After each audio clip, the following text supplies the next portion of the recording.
Welcome back to Redirecting. Right now, the country is experiencing a deep freeze, a good portion of the country. Very dangerous temperatures, as a matter of fact. In Chicago, they are comparing the temperature to Antarctica. Now, that is frightening because that tells you just how cold it is, especially today. Now, yesterday was cold, but having nothing on today. Of course, in various areas, you're kind of used to this type of weather. Coming from Michigan, we were used to this, okay? Not the Antarctica, but for the most part, we were used to the very cold, very, very cold weather. Now, the main issue with this is keeping safe those that are homeless. That is always a very big concern for many because there have been those in the homeless population who have frozen to death in temperatures such as this. As a matter of fact, my mom was telling me of a person that they found. I believe it was a black man that was found frozen to death as a result of this current temperature we have. Now, we've seen that sort of thing happen in Detroit a number of times as well. And it's a very sad thing to see. There was a time where a homeless man was literally frozen down in the water. It was so difficult to see something so horrendous happen, especially in a country where they boast of all of the resources that we have, being the wealthiest nation, in which I don't believe that. I believe that the real true wealth belongs to and in Africa. But again, there's some okie doke that has been kind of pulled over our eyes. So we think those with the paper are the most wealthy, when actually those with the most resources, natural resources, those are the most wealthy. But they, in a sense, don't really have access to their own wealth. But that's a whole other story, another video for another time. But for this country to boast of all of the wealth and the power in the world, there should be no one homeless on the streets that is freezing to death. Okay.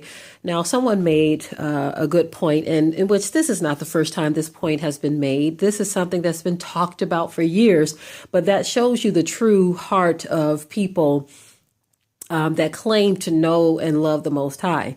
Now, you have a lot of churches in this country.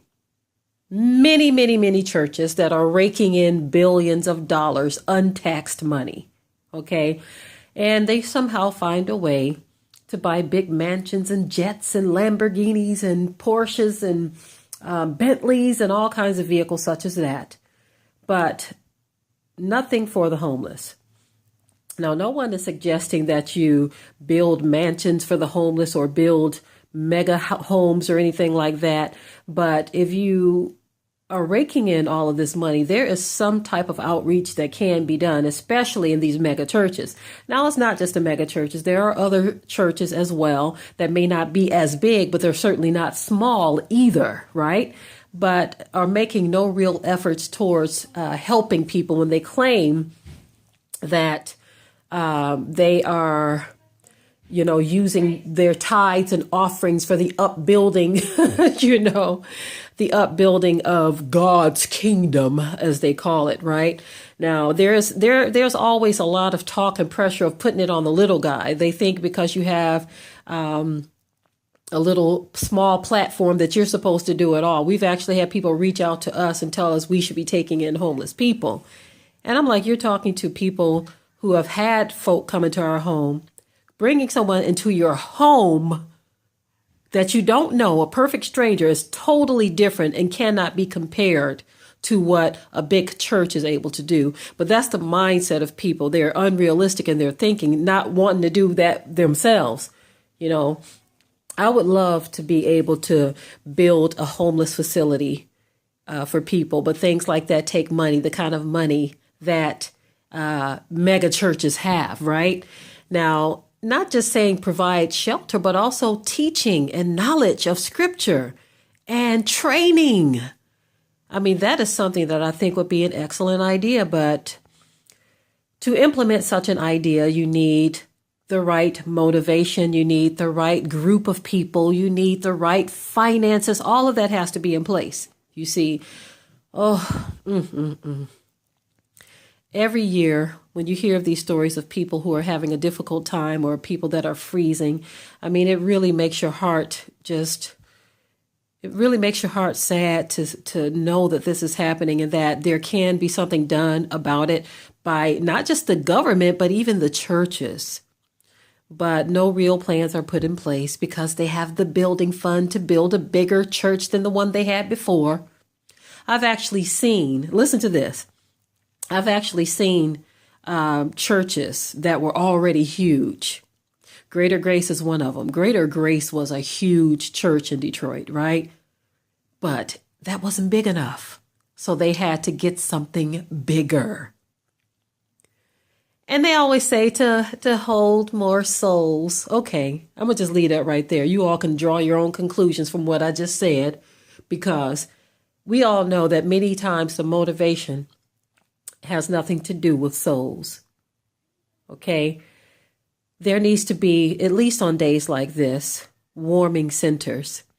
Churches need to open their doors, of course, with supervision. I'm sure with all of the millions that you collect every year from your parishioners, I'm pretty sure that there can be either a facility within the big building that you have or near the big building to where you can put beds and training and even pay someone to do these things. Because you're collecting the money anyway, why not put it to good use? Why not provide training? Start some community gardens with your parishioners. Get people back on track, growing their own food, even possibly building tiny home communities. But I guess that's just too much to ask with the billions that you have. And so we have to keep hearing stories of people that are freezing to death on days like this, where it's being compared to Antarctica in Chicago. Amazing, amazing.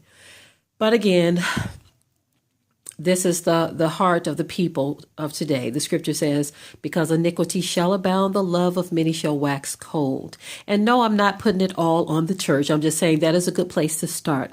But I will say this much. When I say the church, I'm saying that because you all have tapped into billions of dollars that you collect every year, that will be a great thing for you to implement, as well as getting the people, your congregants, actively involved in that portion of the ministry, to where you're not just saying, look, we're not just handing out money to people who are going to go out and get drunk and people are going to smoke crack cocaine and come back and try to rob the facility. No, you're going to put everything in place the way it needs to be.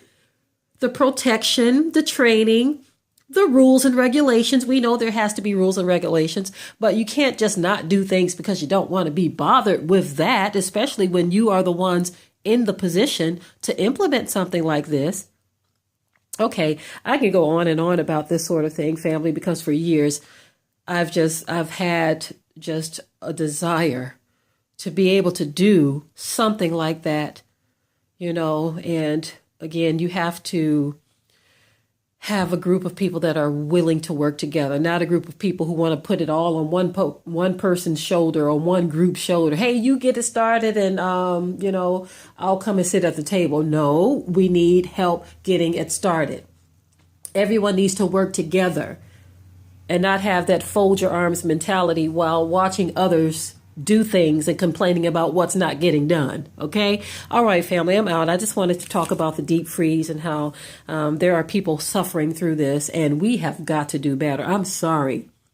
Collectively, we've got to do better. So many of us have tried various things, coming together to work with and help and reaching out to others, but it just doesn't seem to always pan out the way that it should. I think on a larger scale, there should be more churches and individuals involved in community efforts to help our people.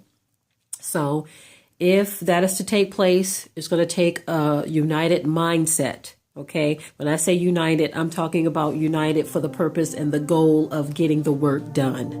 Okay. All right, family. I love you very much. I love you dearly. And with that, I will say shalom.